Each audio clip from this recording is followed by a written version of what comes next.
सबसे पहले मैं आपसे डिस्कस करना चाहता हूँ यूनिवर्सिटी एग्जाम्स में और गेट एग्जाम में डिफरेंस क्या है।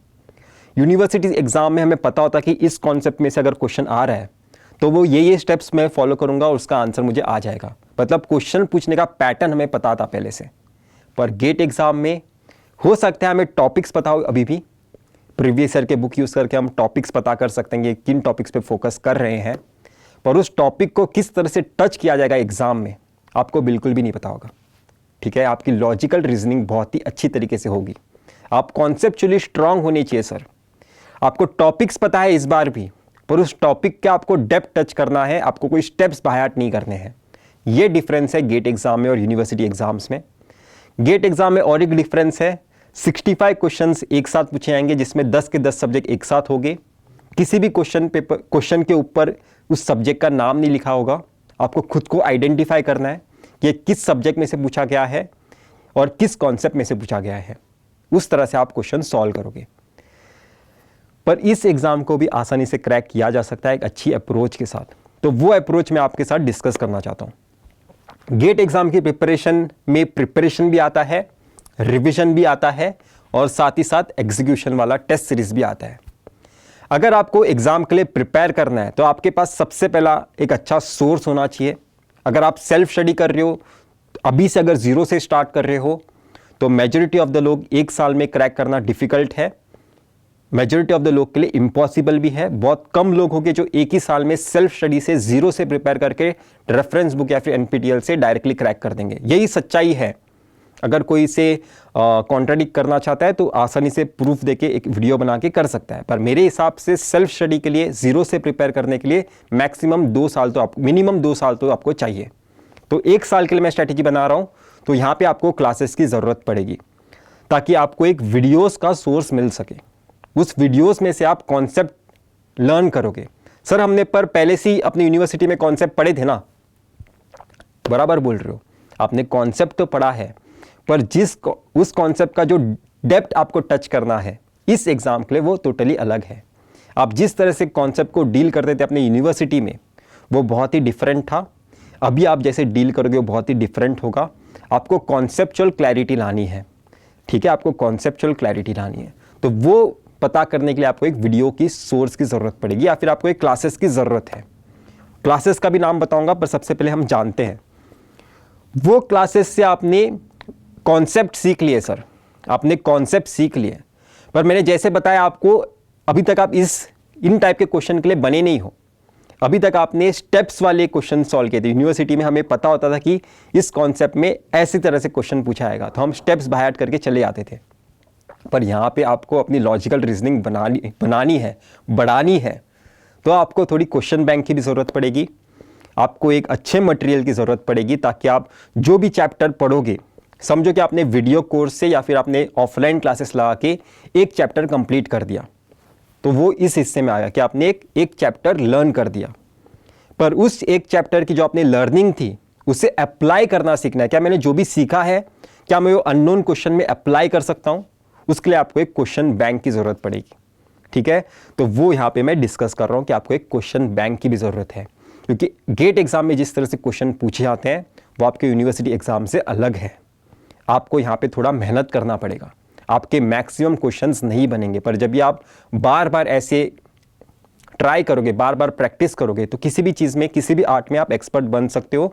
आपकी धीरे धीरे इंप्रूवमेंट हो सकती है। आप अननोन क्वेश्चन में भी कॉन्सेप्ट अप्लाई करना कॉन्फिडेंटली सीख जाओगे। इनफैक्ट मैं ये बोलूँगा, बहुत लोग क्वेश्चन सॉल्व कर करके, उनके मैक्सिमम क्वेश्चन बनते नहीं थे, पर जितने उन्होंने क्वेश्चन सॉल्व किए उतने वो डेप्थ ऑफ द कॉन्सेप्ट को समझना स्टार्ट कर दिए। ठीक है, इसलिए भी क्वेश्चन सॉल्व करना ज़रूरी है। हमें लग रहा है कि क्लासेस ज्वाइन करके या फिर वीडियो कोर्स ज्वाइन करके हमने अपने कॉन्सेप्ट स्ट्रॉन्ग कर दिए हैं, पर एक्चुअली आपने कॉन्सेप्ट का डेप्थ चेक किया है कि नहीं, टच किया है कि नहीं, वो आपको क्वेश्चन बैंक बताएगा। इस तरह से आपको कॉन्सेप्ट सीखना है, उसे अप्लाई करना भी सीखना है। उसी के बाद क्या करना है, जो भी मैंने एक चैप्टर का क्वेश्चन बैंक भी सॉल्व कर दिया, उसके बाद मैं क्या करूंगा, अभी मैं चेक करूंगा क्या मैं गेट एग्जाम के लिए बना हूं कि नहीं। तो उसके लिए आपको एक ज़रूरत है प्रीवियस ईयर बुक की। बहुत सारे क्लासेस प्रीवियस ईयर बुक में से भी बहुत सारे क्वेश्चंस अपने क्लासेस में करा देते हैं, फिर भी बहुत सारे के सारे क्वेश्चंस तो वो नहीं कर सकते। तो आपको एक प्रीवियस ईयर की बुक की ज़रूरत है, और आप लास्ट 10 या फिर 15 साल में जितने भी क्वेश्चंस पूछे गए हैं, ठीक है, जैसे 2010 से आप कोशिश कर सकते हो या फिर 2007 से आप कोशिश कर सकते हो, 2007 से लेके गेट 2021 तक जितने भी क्वेश्चंस पूछे गए हैं वो आप सारे के सारे सॉल्व करने की कोशिश करोगे सारे सब्जेक्ट्स के लिए। तो आपकी अप्रोच कैसी है सर प्रिपरेशन की? आप कोई भी एक चैप्टर अपने क्लासेस से सीख रहे हो, उसके बाद वो चैप्टर के क्वेश्चन बैंक में के आप क्वेश्चन सॉल्व कर रहे हो यहाँ पे, और उसके बाद क्वेश्चन बैंक के क्वेश्चन सॉल्व होने के बाद आप उस चैप्टर के लिए प्रीवियस ईयर के क्वेश्चन सॉल्व कर रहे हो। बहुत लोग क्या करते हैं गलती, पूरा सब्जेक्ट कंप्लीट होने के बाद प्रीवियस ईयर के क्वेश्चन सॉल्व करना स्टार्ट करेंगे। ये सबसे बड़ी गलती है जो आपको नहीं करनी है। हर चैप्टर के बाद क्वेश्चन बैंक के क्वेश्चन, फिर प्रीवियस ईयर के क्वेश्चन उस चैप्टर के लिए। इस तरह से आप पूरा सब्जेक्ट कंप्लीट करोगे। तो ये हो गया प्रिपरेशन के बारे में नॉलेज जो आपको पता होना चाहिए था। इसी के साथ आपको रिवीजन के बारे में पता होना चाहिए। रिवीजन मैंने यहाँ पे 3 तरीके से डिवाइड किया है सर। सबसे पहला रिवीजन है डेली रिवीजन, दूसरा है वीकली, थर्ड है मंथली। डेली रिवीजन का मीनिंग क्या है? आपने यहाँ पे जो भी क्लासेस लगाए हैं उस क्लासेस में जो भी पढ़ाया जा रहा है वो मैं आज का आज रिवाइज करूंगा। अगर आज मैंने कोई 7 घंटे या फिर 5 घंटे की क्लास अटेंड की या फिर 4 घंटे की क्लास अटेंड की है, जो भी मुझे वहाँ पे पढ़ाया मैंने नोटबुक में नोट किया था वो मैं घर आके नोटबुक में का रिवाइज करूंगा। ठीक है, मैं घर आके नोटबुक में का रिवाइज करूंगा। आज मुझे जो भी पढ़ाया गया है वीडियो कोर्स में से या फिर ऑफलाइन क्लासेस में से, मुझे वो रिवाइज करना आज का आज कंपलसरी है। वीकली रिवीजन का मीनिंग क्या है? मैंने मंडे टू सैटरडे जो भी पढ़ाई की है, मैं मंडे भी रिवाइज कर रहा था रोज, मैं ट्यूसडे भी रिवाइज कर रहा था रोज, मैं फ्राइडे भी रिवाइज किया मैंने रोज, सैटरडे भी रिवाइज किया मैंने रोज, पर मैं आज का रिवाइज कर रहा हूं ना हर दिन। तो संडे को बैठ के मैं क्या करूंगा, मंडे टू सैटरडे मैंने जो भी पढ़ाई की थी अपने नोटबुक मैंने लिखा है वो पूरी नोटबुक रिवाइज करने की कोशिश करूंगा। और मैक्सिमम क्लासेस को संडे को छुट्टी होती है, मैक्सिमम क्लासेस को। तो आपको क्या करना है, डेली रिवीजन करना है और संडे को बैठ के जो भी आपने हफ्ते भर पढ़ा था मंडे टू सैटरडे वो भी रिवाइज करना है। इस तरह से आप एक सब्जेक्ट कंप्लीट करोगे। डेली रिवीजन, वीकली रिवीजन, ऐसा आपके जब भी एक सब्जेक्ट प्रिपेयर करके हो जाएगा उसके तुरंत बाद आपको रिवीजन करने की जरूरत नहीं है। आप क्या कर सकते हो, मैंने क्या बताया आपको, ये टेक्निक यूज करके आपको एक सब्जेक्ट कंप्लीट करना है। राइट, ये सब्जेक्ट आपको कंप्लीट करना है, पर ये सब्जेक्ट कंप्लीट होने के बाद आपको 20 दिन के बाद या फिर 1 महीने के बाद वो सब्जेक्ट रिवाइज होना ही चाहिए, आपको मेक श्योर करना है। मतलब हर सब्जेक्ट कंप्लीट होने के 1 महीने बाद 30 डेज के बाद मुझे उसे रिवाइज करना है यूजिंग नोटबुक। बहुत लोग शॉर्ट नोट्स ये सारा 1000 तरीके के नोट्स बताते हैं, पर मेरे हिसाब से मैक्सिमम कॉन्सेप्ट नोटबुक में होते हैं। मैंने आपको क्या बताया था सर, स्टार्टिंग में गेट एग्जाम में लॉजिकल रीजनिंग चेक की जा रही है, कॉन्सेप्ट चेक किए जा रहे हैं, कॉन्सेप्ट का डेप्थ चेक किया जा रहा है। तो आपको कॉन्सेप्ट को ही बार बार रिवाइज करना है और कॉन्सेप्ट आपके नोटबुक में प्रेजेंट होते हैं। तो जब भी आपका एक सब्जेक्ट कंप्लीट हो जाएगा उसके 1 महीने बाद, तुरंत नहीं बोल रहा हूं मैं, 1 महीने के बाद उसे आपको रिवाइज करना है।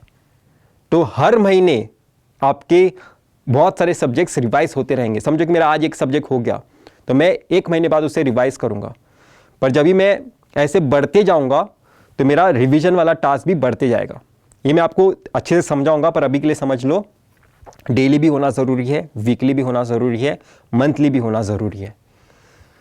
अब बात करते हैं, ये सब्जेक्ट आपका कंप्लीट होने के बाद आप और एक काम कर सकते हो। आपके पास ना टेस्ट सीरीज में बहुत सारे टेस्ट होते हैं, topic wise, subject wise, combination subject, mock test, ऐसे 1000 तरीके के टेस्ट होते हैं, पर मैं सारे टेस्ट आपके लिए प्रीफर नहीं करता हूँ। टॉपिक वाइज टेस्ट देने की कोई ज़रूरत नहीं है, मेरे हिसाब से कोई देने की ज़रूरत नहीं, क्योंकि 1 साल का टाइम भी बहुत कम है। मैं अगर बोल रहा हूँ 1 साल का टाइम कम है तो एक्चुअल में कम है। हर सब्जेक्ट कंप्लीट होने के बाद, जैसे मैंने आपको बताया था, यहाँ पे ये सब्जेक्ट यहाँ पे कंप्लीट हो गया, उसके तुरंत बाद उस सब्जेक्ट की टेस्ट सीरीज दे दो, उसके तुरंत बाद उस सब्जेक्ट की टेस्ट सीरीज दे दो और देखो जो भी मैंने सीखा था क्या वो मैं अननोन क्वेश्चन में अप्लाई कर सकता हूं कि नहीं। यहां पे भी आप अननोन क्वेश्चन में अप्लाई कर रहे थे, यहां पे भी अननोन क्वेश्चन में अप्लाई कर रहे थे, पर यहां पे मैं अपना ईगो हर्ट नहीं कर रहा था, यहां पे मैं डीमोटिवेट नहीं हो सकता, क्योंकि यहां पे आपकी प्रिपरेशन की स्टेज है। आपकी यहां पे कौन सी स्टेज है, लर्निंग की स्टेज है, ये कभी भी मत भूलना। यहां पे आपको बिल्कुल भी डीमोटिवेट होने की जरूरत नहीं, क्योंकि यहाँ पे आप प्रिपेयर कर रहे हो, पर यहाँ पे आप एग्जीक्यूट कर रहे हो। यहाँ पे जब ये आपके अननोन क्वेश्चन नहीं बन रहे थे क्वेश्चन बैंक में से, मुझे कोई प्रॉब्लम नहीं थी, प्रीवियस ईयर से क्वेश्चन नहीं बन रहे, कोई प्रॉब्लम नहीं थी, तो पर यहाँ पे मैं लर्निंग कर रहा था। पर यहाँ पे मैं अपने आप को टेस्ट करने की कोशिश करूंगा, सब्जेक्ट टेस्ट देके कि मैं जो भी सीखा हूं वीडियोस में से या फिर ऑफलाइन क्लासेस से, क्वेश्चन बैंक सॉल्व करके, प्रीवियस ईयर बुक सॉल्व करके, वो मैं कितना अच्छा सीखा हूं अननोन क्वेश्चन में अप्लाई करना। इस तरह से आपकी प्रिपरेशन स्ट्रैटेजी है ब्रॉड वे में। इसे मैं और डिस्कस करूंगा, अभी सारे का सारा डिस्कशन एक ही वीडियो में करने वाला हूं। अभी आपके मन में डाउट होगा कि मुझे कौन सा ऑफलाइन क्लासेस या फिर रिकॉर्डेड वीडियोस मुझे बाय करने चाहिए। मैं आपको बताता हूं, मेरे हिसाब से जो मेरा एक्सपीरियंस है वो मैं आपसे शेयर करूंगा, चेक कर सकते हो। अब मैं आपको बताता हूं इन चीजों पे और डिटेल एक्सप्लेनेशन, जो हमारा नेक्स्ट स्लाइड होगा। कितने तरीके के नोट्स बनाने हैं sir? Main notes, mistake notes and formula notes. Main notes, यहां पे मैंने क्या लिखा है?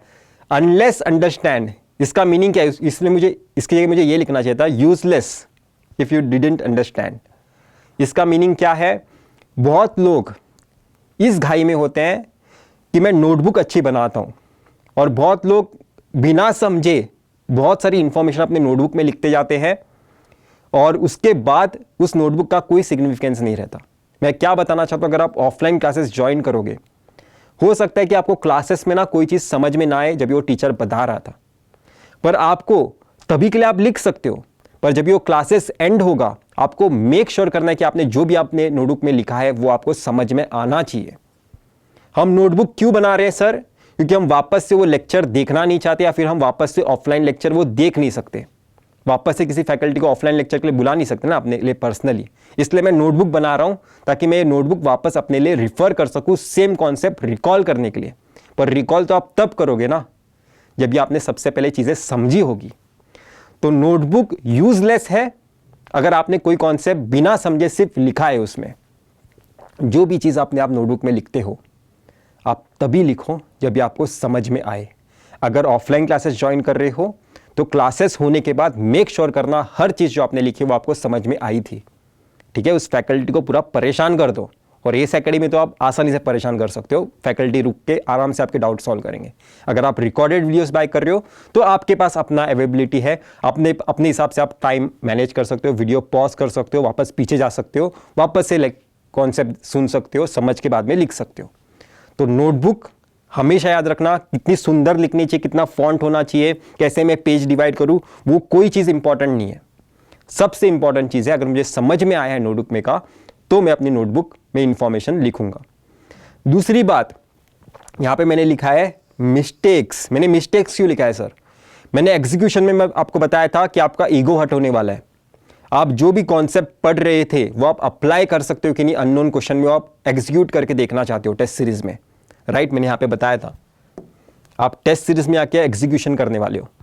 तो यहां पे आप 100% एग्जीक्यूशन तो नहीं कर पाओगे, 100% आपको सक्सेस तो नहीं मिलेगा। हो सकता है कि आपको 10% सक्सेस मिले, 90% आप फेल हो चुके हो, मतलब मैक्सिमम क्वेश्चन आपके टेस्ट सीरीज में से नहीं बने हैं, तो भी कोई प्रॉब्लम नहीं है। आप क्यों वो क्वेश्चन सॉल्व नहीं कर पाए थे, आपके क्या कॉन्सेप्चुअल गलती हुई, आपकी कोई भी गलती, छोटी से छोटी, बड़ी से बड़ी, वो सारे मिस्टेक्स आप अपने मिस्टेक की नोटबुक में लिख सकते हो। आपको अपनी एक नोटबुक बनानी है हर सब्जेक्ट के लिए, उसके बाद एक अलग से एक नोटबुक बनानी है अपनी मिस्टेक्स के लिए। ठीक है, तो टेस्ट सीरीज के मिस्टेक्स भी आप नोट कर रहे हो। ये मिस्टेक्स आपको गेट एग्जाम में हेल्प करेंगे, मैं आपको बताऊंगा। अभी के लिए इतना जान लो कि आपको मिस्टेक नोट करने हैं। थर्ड तरीके की नोटबुक, फॉर्मूला नोटबुक, या फिर इसे बहुत लोग शॉर्ट नोट्स के नाम भी जानते हैं, पर शॉर्ट नोट्स मैं बोलूंगा तो आपको लगेगा कि शायद से उसमें कॉन्सेप्ट भी होगा, तो मैं उसी से रिवाइज करता हूं। इसलिए मैं फॉर्मूला नोट ही उसे नाम फॉर्मूला के नोट्स ही बताना चाहता हूं, क्योंकि वो शॉर्ट नोट्स, कॉन्सेप्ट का कोई शॉर्ट वर्जन हो नहीं सकता, मेरे हिसाब से नहीं हो सकता, और फॉर्मूला नोट्स को फॉर्मूला नोट्स ही बताना ज़्यादा अच्छा होगा, ताकि आप अपने मेन नोट्स का सिग्निफिकेंस समझ सको। अगर मैं शॉर्ट नोट्स लिख दूंगा ना तो बहुत लोग मेन नोट्स से रिवाइज करना प्रीफर नहीं करेंगे, पर मैं चाहता हूं दिसंबर 31 तक आपको जो भी सब्जेक्ट रिवाइज करना है, जो भी सब्जेक्ट, वो आप अपने मेन नोट्स से रिवाइज करोगे। ये फॉर्मूला नोट्स मैं क्यों बना रहा हूं सर? क्योंकि जनवरी में जब भी आपको मॉक टेस्ट लिखना होगा, 10 सब्जेक्ट एक साथ लिखने होगा, या फिर गेट एग्जाम से एक दिन पहले आपको रिवाइज करना है कोई सब्जेक्ट, फॉर्मूलाज रिकॉल करने हैं, तब आपको ये फॉर्मूला नोट्स यूजफुल होंगे। या फिर अगर आप कुछ ट्रैवलिंग कर रहे हो, या फिर अगर आपका ऐसे कुछ टाइम वेस्ट हो रहा है, आपको फॉर्मूला तो एटलीस्ट मैं रिवाइज करते रहता हूँ, तो उस जगह ये यूजफुल होंगे। क्योंकि फॉर्मूला भी बाय हार्ट करना है ना, हर चीज़ डिराइव नहीं कर सकते।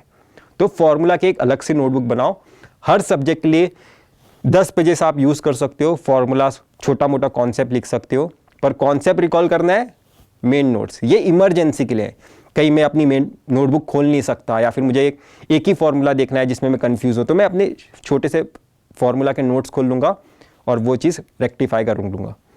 तो ये चीज़ मैं बताना चाहता हूँ।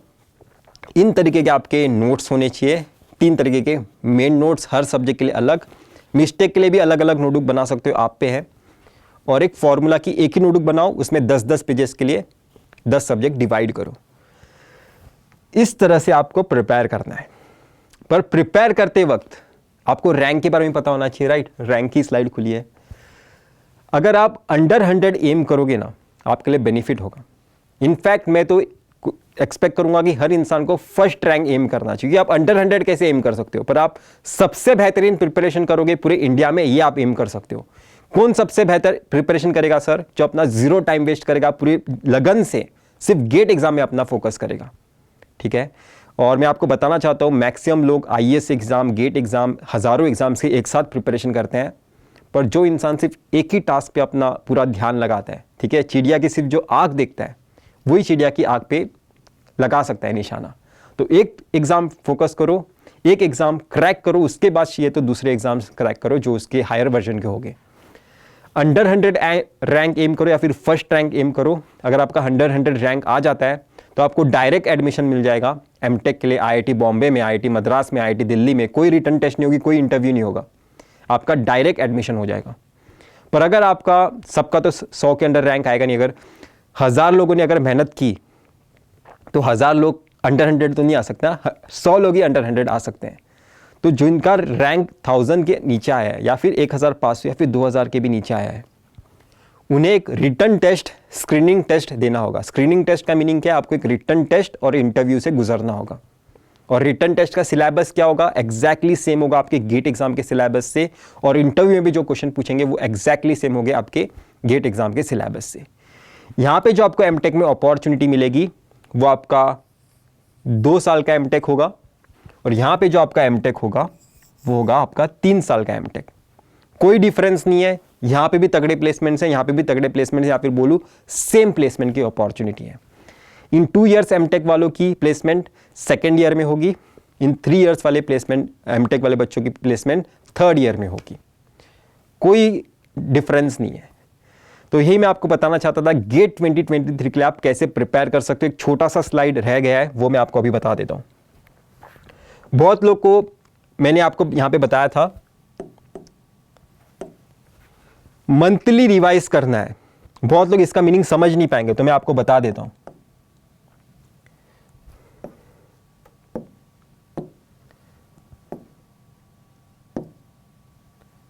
देखो, सबसे पहले आप एक सब्जेक्ट प्रिपेयर करोगे, प्रिपरेशन ऑफ 1 सब्जेक्ट। उस सब्जेक्ट के बाद आप दूसरा सब्जेक्ट प्रिपेयर करोगे। हर सब्जेक्ट लगभग 30 डेज लेके चला जाता है, या फिर मोर देन 20 डेज तो लेके ही चला जाता है। तो इस सब्जेक्ट को प्रिपेयर करने के लिए आपको 30 डेज लगे थे, मैं लिख रहा हूं, इस सब्जेक्ट को प्रिपेयर करने के लिए आपको 30 डेज लगे थे। तो अभी मैं क्या करूंगा सर? अभी आप करोगे revision of subject 1। Revision of subject 1, revision of subject 1 होने के बाद, ये इसके लिए आप ले सकते हो 4 दिन या फिर 2-3 दिन ले सकते हो, 2 डेज। इसके बाद आप क्या करोगे सर? उसके बाद आप प्रिपरेशन ऑफ सब्जेक्ट 3 करोगे। इसके लिए भी आपको लगभग 30 डेज लग जाएंगे। अभी आप देखोगे इस सब्जेक्ट को प्रिपेयर होके 30 डेज और हो चुके हैं। तो अभी मुझे सबसे पहला सब्जेक्ट कौन सा रिवाइज करना चाहिए? Revision of subject 2। इसके लिए भी मैं 2 दिन दे दूंगा आपने। और वापस से चाहिए तो मैं ये वाला भी रिवाइज करूंगा, रिवीजन ऑफ सब्जेक्ट 1। इसके लिए भी वापस मैं 2 दिन दे दूंगा। वापस से आप इसके बाद क्या करोगे? इसे मुझे रिवाइज करने की ज़रूरत है क्या? प्रिपरेशन जो मैंने अभी सब्जेक्ट प्रिपेयर किया, थर्ड सब्जेक्ट, नहीं, मैं इसे रिवाइज करूंगा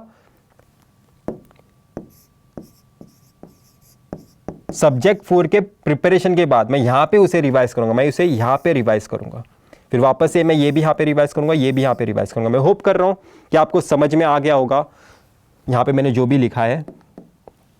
आपको डेली भी रिवाइज करना है जो भी आप पढ़ रहे हो, आपको वीकली भी रिवाइज करना है, संडे को बैठ के जो भी आपने हफ्ते भर पढ़ा था, और हर सब्जेक्ट खत्म होने के 30 दिन बाद, 30 दिन के बाद आपकी रिवीजन पीरियडिकली रिपीट होना चाहिए हर सब्जेक्ट के लिए।